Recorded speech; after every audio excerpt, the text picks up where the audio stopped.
Herbert Hoover, do solemnly swear that you will faithfully execute the office of the President of the United States and, to the best of your ability, that you will preserve, maintain, and defend the Constitution of the United States.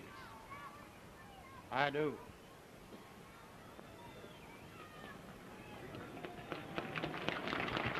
I, Franklin Delano Roosevelt, do solemnly swear that I will faithfully execute the office of President of the United States and will, to the best of my ability, preserve, protect, and defend the Constitution of the United States. So help me God.